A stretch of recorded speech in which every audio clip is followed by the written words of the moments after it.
baka may pakikita ko sa inyong lorry loader na nasunog. Mamaya, pagkatapos video, nasunog yung lorry loader. Dahil dito, ako. Mamaya, pakita ko. Please turn off your mobile phone. Then, silent. Okay. PPE. It is a combination of loader crane fitted to a commercial vehicle like light trucks, which normally heavy load carrying capacity on the bed. No? So, magbubuhat yan ng kompreso, lalagay doon sa likod. Pag may lagay na yung mga materials, pupunta na yan sa site, doon i-upload, i-unload. So, yun yung lorry loader. Tawag ng iba dyan, lorry loader, o boom truck crane, o truck crane. Type of lorry loading cranes: telescopic boom lorry loading crane. Telescopic boom with wire and winch. Number 2, knuckle boom articulated jib. Tinatawag na articulated Knuckle boom boom articulated with jib. telescopic boom also. Telescopic sections. So, ang tawag dyan ay sa ASME, articulated boom crane. Yung number 1, telescopic boom, under ng ASME P30.5 standard. Yung number 2, under yan ng ASME P30.22. Number 3, lattice boom lorry loading crane bit. Parang bihira ito kasi alam ka kung lattice boom, lagi yan so actually, pangit na design na. Wala pa ako nakikita ng ganito na lattice boom na lorry loader. So, yan yung mga type. Ngayon, Tabi si Samis ka mga muna na ito pila na sa telescopic boom, yung isa, knuckle boom, meron ito pila na sa ang mga telescopic yung boom mga isa, na lattice boom, telescopic. Baka na ma-afford na siya. Umutong number 3, yung lattice boom. Lattice boom lorry. Itong dalawa, 30.5, ASBB 30.5. Itong isa, ASBB 30.22 standard. Nasa light trucks. Carns. Okay, tingnan natin yung mga parts. Halos parehas ng mobile crane. Merong boom, merong hoist, merong cylinder, may controls, may pedestal deck, and then turret, merong winch, okay?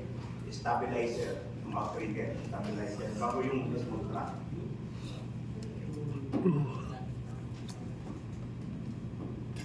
Ito na parang expanded na lang pag mga parts, expanded yun.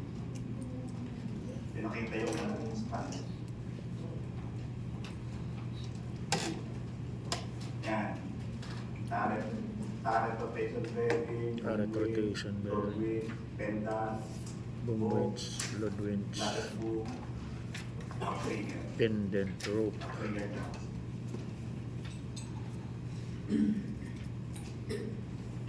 Lorry loader operator is responsible. He should be physically fit, should perform inspection before starting, wear all PPE. It is necessary to safe operation of equipment. Ito yung important.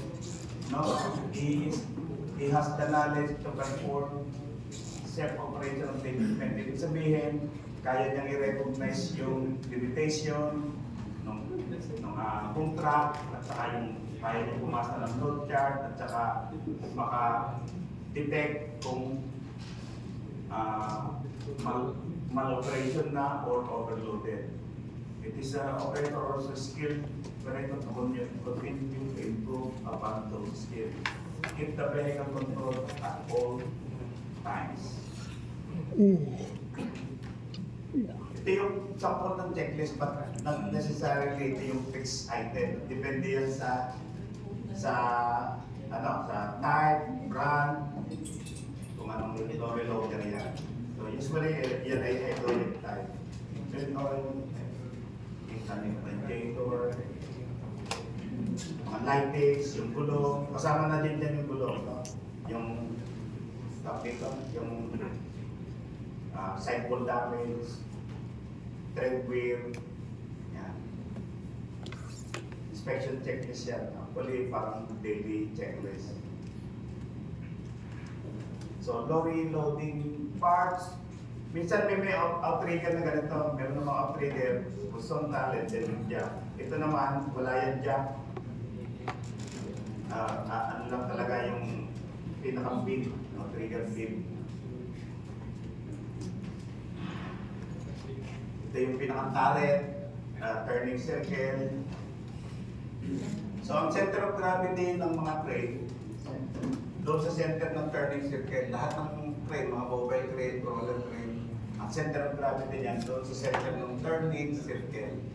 No, hindi dito o hindi dito. Center ng turning circle. Lahat ng may turret, ang center of gravity ng crane nasa center. So yan, yung may lip cylinder, may boom hinge, hindi nakita yung winch, no? Rotation bearing. Ito yung cut out ng rotation bearing sa wire tie. Now, sa articulating boom nasa harapan, iba yung rotation mechanism niya, parang worm gear yung rotation mechanism niya. Hydraulic cylinder, bago block and pinion gear. Okay? So yan how the crane rotates.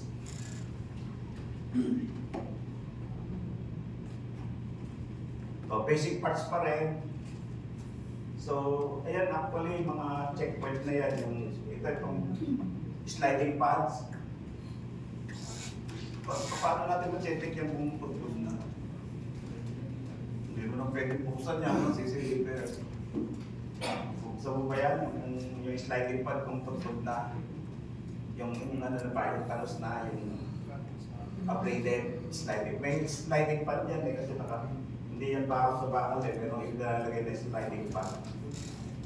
Paano natin makikita na pagtog na, malalaman na pagtog na yung sliding pad? Actually, yung sliding pad, kung halimbawa yung pinakang beam ng boom, lahat ng side mayroong sliding pad. May sa taas, may sa dalawang tagiliran, saka sa baba. Lahat yan. Para malaman mo kung putput na, pa-extend mo, bago pa-angle ng mga 45 degrees, pumunta ka sa likod. Silipin mo. Pag yung boom, medyo doon sa dulo, may nakababa ng kanan, hindi, wala naman deflection, nakababa na, putput na yung ibaba. Ngayon naman, pag tinignan mo, nakapaling sa kanan, ibig sabihin, maaaring palitin na yung side, side pad sa kanan. So, even yung sa kaliwa. So, ganun lang. Pero hindi natin i-investigate pa rin yun, no? Kung talaga, titingnan kung talaga pulpul na. Napapalitan naman yan, naka-stand ball. So, ito yung cut head, okay, hook, winch. Tinakita pa yung ano yung critical levels yan eh. Ito mga pusing, lip cylinder, pin, ito nasa gitna, yung rotating hydraulic motor, mayroon niyang pin yun. And then gear, so yan yung basic ng boom track, wire tie, boom turret inspection, yan yung mga items. Meron yung cylinder sa loob.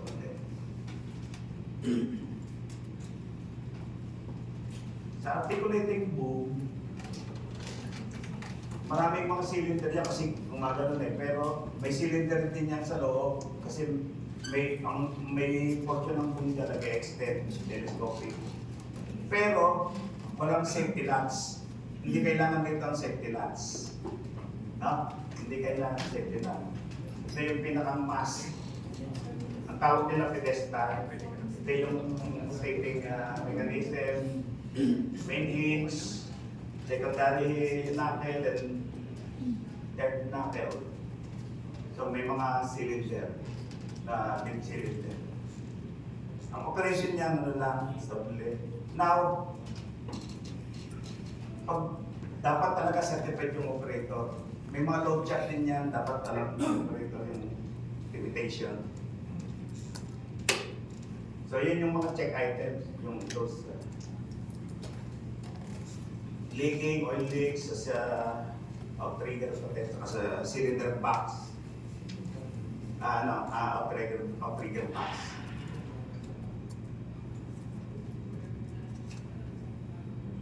Ayan, ito yung outrigger, suspension pin, suspension extension, rotation cylinder, stabilizer. Tawag na iba stabilizer, no? Yung tawag na iba dahil jack. Cylinder jack sa outrigger jack. Yung pads.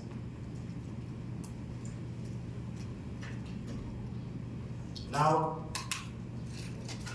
check the spooling.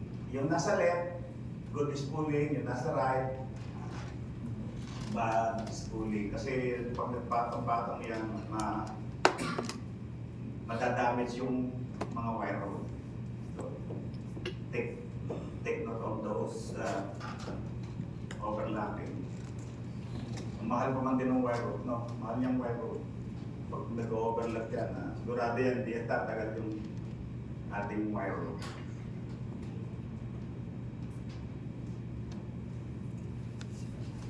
What is it? Okay. Where is it? Ano yan? Setting up operation. Where is it to be placed? What's the weight? Dapat ang inuna dyan, what is the weight? What it is? Okay. So, yun yung setting up questions. Bago ka mag-label.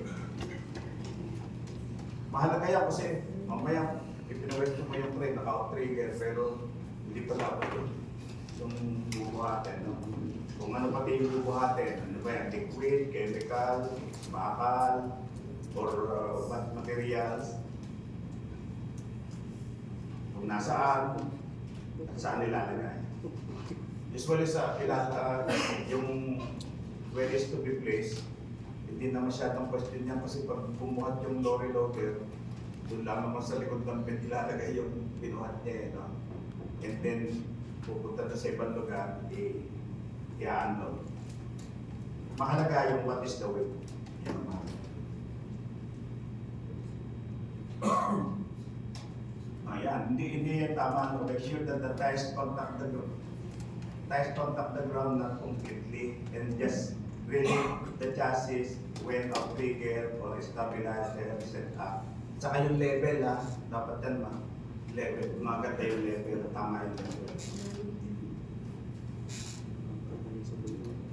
Now, maximum slope shall be 5 degrees is allowed, 5 degrees maximum.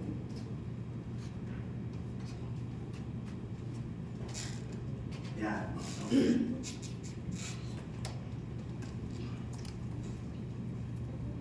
Okay.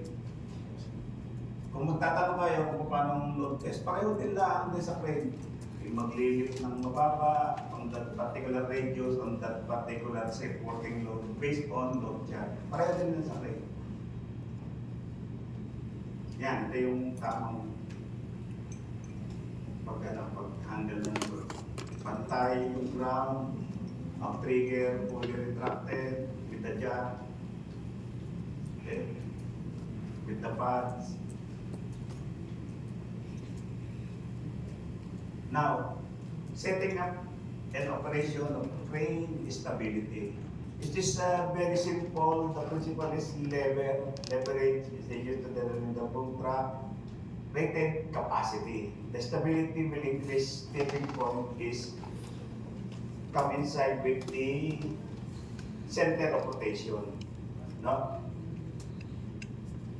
Pag yan ay yung bit mo lumampas doon sa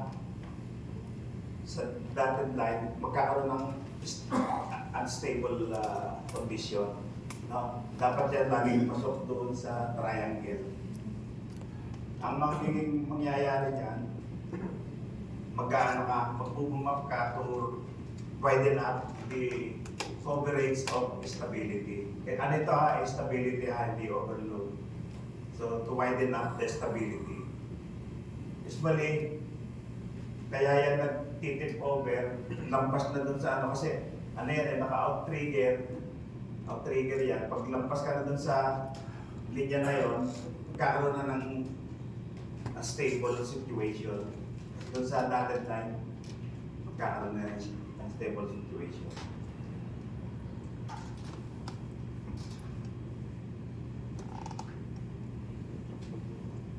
Tipping axis. Ayan, yung parang seesaw. Ang tipping axis na yun. Yung sa huling out-trigger, yung nasa kanan, halos zero. Halos, narito lahat yung weight versus the counter weight ng buong crane. Itong out-trigger dito, halos zero yung niya. Zero. Yung pressure sa lupa, halos zero. Narito lahat yung pwersa. So, yan. Ito yung crane leverage, ito yung load leverage. Pag nag-tip off, aangat ito. Kabila, aangat. So, anong magandang gawin? Boom up. Pag nakita ng inspector na umaangat na ito, boom up. Pag ito yung nag-boom up, iikli itong load leverage, iikli. Pag umikli yan, mas bababa na itong itong mag-trigger na ito. Otherwise, kung yan itinuloy mong mag-boom down, tipping ka.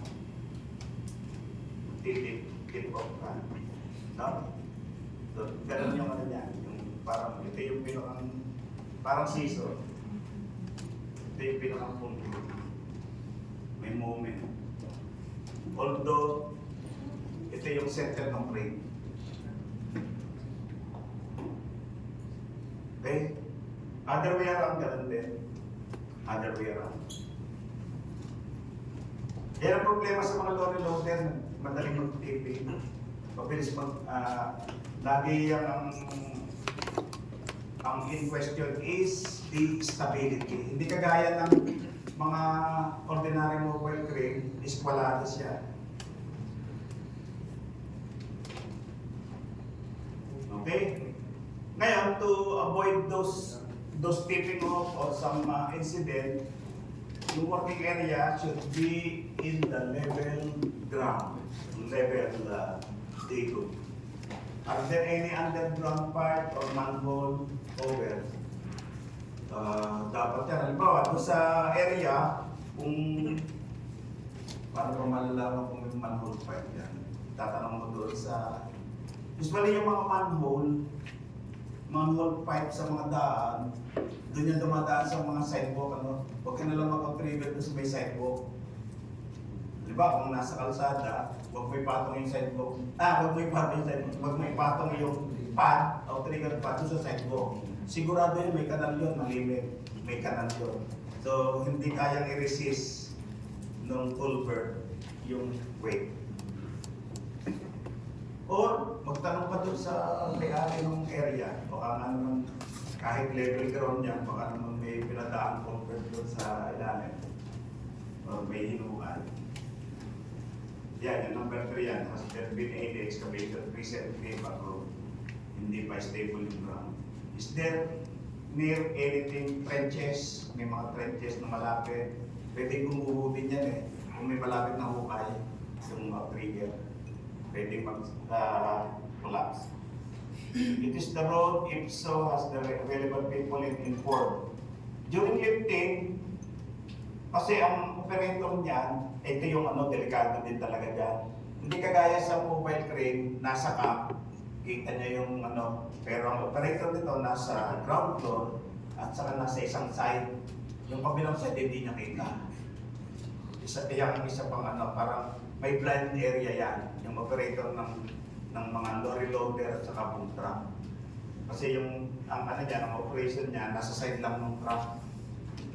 No? So, ang hazard na yung kabila, hindi mo kita. Baka may tao doon, nag-swing ka, may load, aksidente. So, to avoid that, dapat merong rigger, at least merong rigger sa kabila. Pagka may nag-load test niyan, nag-position ako medyo malayo at saka kita ko yung buong truck. So, kita ko naman naglip at saka ino-observe ko yung outrigger. Pag nag-dip doon sa malapit sa outrigger, titignan ko yung kabila kung umaangat. No? Now, anyhow, those are given hazard talaga sa mga lorry loader. Yung operator, usually, nasa baba, yung kabila, hindi mo kita. Is there any rubbish or loose materials laying around? Yan. Yung mga block of woods o kung ano man na nakalat sa materyales sa ground. Dapat dahil alam din natin kung ano yun, yung mga loose materials na yun. Na maaaring ano yan, maging ano din ang aksidente. Pwede dumulas yung outrigger. Is there any cables or hoses on the ground?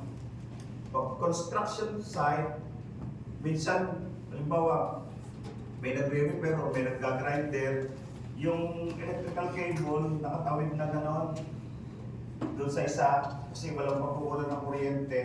Take note of that, baka maipit ng outrigger pad. Another one is the hose, electrical cable, baka maipit na ng outrigger pad. Yung mga linya ng tubig, tubo, ito level ground.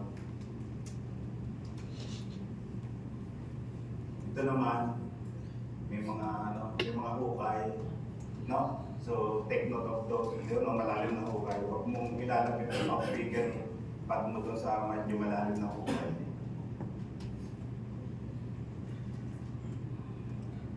Ito pa yung problema, no? Yung mga yan, madaling mabasag yan. Madali ang mabasag. Huwag yung papatungan ng outrigger. Marupok din yan. Madaling mabasag. Yan yung mga caps ng mga mangrove, ng mga drainage, mga covers. Ito, mga trenches. Iwasan din dyan na malapit yung outrigger mo sa mga trenches. Ito, mga kalat, kung ano-ano, mga debris. Ano yan? Present yan sa mga site. Yan. Yan, actually work site yan. Yung mga gamit, mga use, mga boxes, everything there. Ano yan? Work site condition. Merong ewan ko kung acetylene hose yun or air hose. Yan, ito naman tingin ko oxy-acetylene hose. Iwasan din natin lagyan ng outrigger na disaster. No? Disaster. Ito naman airport. Yan, depende sa condition, may madilim, o maraming moving vehicle. Kung saan kaya airport ito? Parang Emirates, Dubai. Power lines.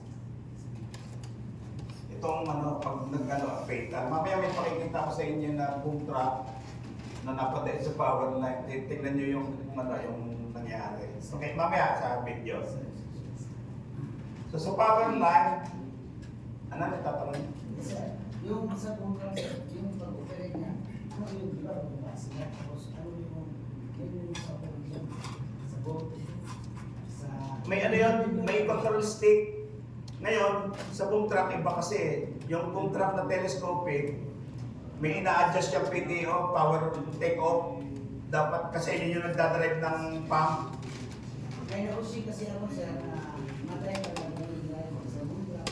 Kasi bilis na truck na yung Baliktad. na Nag-extend. nag-extend na sa Davao line cable. Dumaen. Yes. At saka yan sa boom truck na telescopic, ano yan nakabukas yung makina ng truck, di ba? Yung pump noon, merong shafting, naka-couple dun sa ina-adjust yung power take-off sa loob ng truck, yung PTO, para ma-drive talaga yung hydraulic, mag-drive yung hydraulic pump.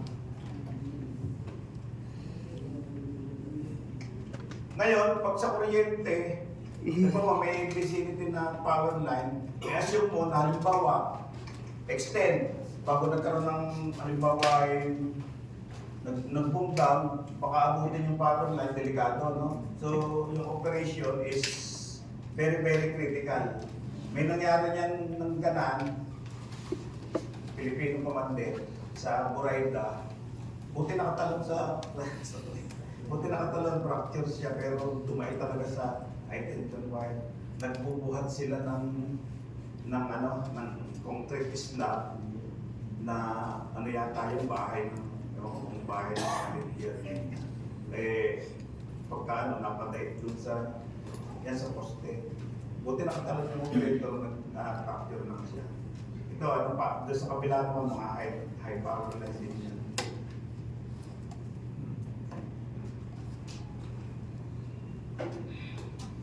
Kasi ano yan, yung mga bare wire yan. Bare wire yan.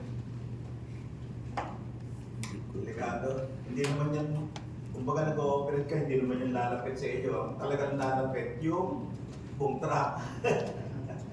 Mga ano yan, fix. Kaya huwag kang lumapit eh. Nakalagay naman din yan, danger, high voltage.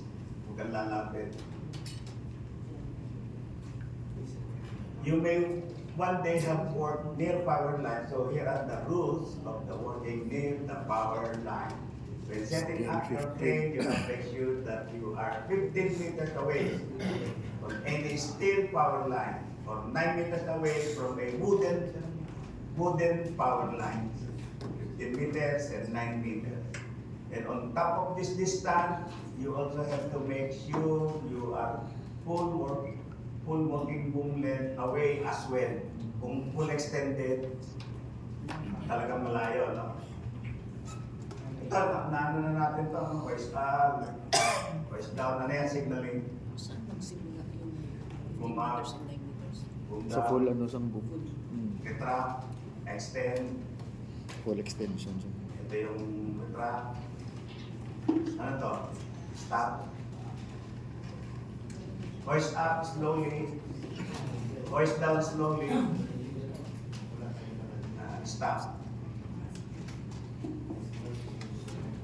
So bilang stop, I have dog everything. Okay.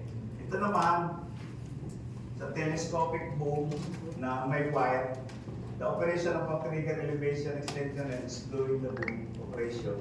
So, ano din yan, halos parehas din yung iba may outrigger, merong hydraulic boom at saka wire. Naka-wire naman yan, may anti-loop lock, resistive rotation. Yan. Ano yung operation yan? Like this. Parang magkana ako yun, sa kabilang bakit. Actually, dito pinakikita, no? Kailangan may dalawang trigger. Yung isang trigger na yun, nandun sa taas ng mo, kita yung trigger doon sa baba. Ang operator hindi kita nasa kabila.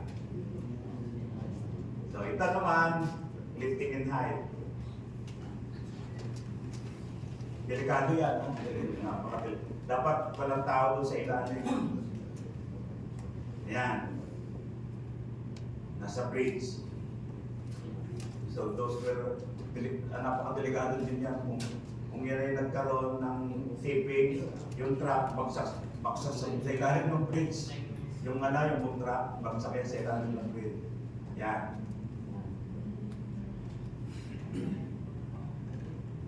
Engine. Engine. Sarado na ito, yung engine. Sarado na. Region 3, Region 3 yan, ha? Yung daw engine na totoo ba yun? Yung engine, front lang yung paggawa ng barko pero nag-uulan pa ng gold doon sa bundok. Totoo ba yan? Yung mga kwentong Shipyard. naubos na yung gold. Kaya malis na sila. Declare ng bankruptcy. Parang ninakawat tayo ng Koreano. Ayan. Articulating boom naman ito. Yan. May basket naman. With basket.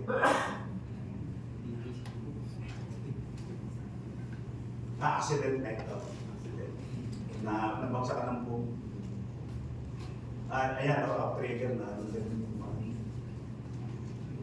Yan, accident. At saka isa pang accident dito, nangyari sa Okmania. Yung outrigger niya, pagkatapos, di ba, nire-retract, nalimutan nila, maglikong ka na, lumabas yung outrigger. Ako, lahat ng mga sasakyan. Oo, Damay. kasi yung outrigger, di ba, ginaganan niya, Oo. may lock, nakalimutan nila. Eh di, takbo-takbo siya ka na. Maya-maya eh, lumiko ng kanan. Eh di lumabas yung outrigger. Alikaga, sabi lahat ng mga sasakyan. Ayan naman ito, oh. Overhead. Overhead hazard. Ay, ito kanina pinakita ko. Sunog. Ito yung ano, yung RCN. Naglilimit yan ng load by using pressure gauge. Pag na-detect ang pressure gauge na very high pressure according to sa lifting, ano na yan, hindi yan maglilim. Magbibigay ng ano yan, hindi na magbibigay ng pressure para mag-lift. Using the pressure gauge. Ito na yung nameplate. Ito For yung Kunawa. mga, actually ito yung capacity check din, in pictogram, capacity check. So, ito yung mga sable. May load check doon, no? Kita ng operator. Yung gauge na yun ay yung sa overload detection. Cut off. Yan, ito yung rated load capacity chart. Depende sa meters, kung gaano kalayo.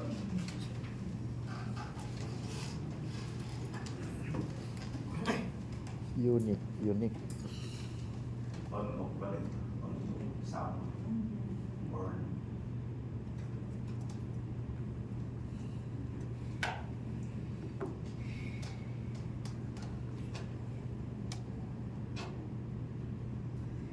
doon sa picture, anong marirealize ninyo? Ano yan ha? Yung wire type at saka articulating type. Pag nag-lift ang wire type, kaya niya mag-lift horizontally tataas, vertically tataas yung load. Pag articulating type, pag yun ay nag-lift, yung load may horizontal movement, delikado, no? Delikado. Ha? Okay? So, most articulating boom crane, mas mahirap i-operate yan kaysa doon sa telescopic required. Kasi pag nagbuhat yan, may horizontal movement, hindi mo ma-done. Kung magaling yung operator, simultaneous lifting, siguro hindi kailangan i-practice. Pero hindi may iwasan yung horizontal movement. Katulad nitong set dito, pag yan ay nagbuhat, gaganon yan, hindi basagin doon sa ano. Yan. Yan. Pag yung mga tinatawag na narrow space, mas magandang gamitin yung wire tag kaysa sa articulating boom. Yung articulating boom sa mga wide space na walang manasagin.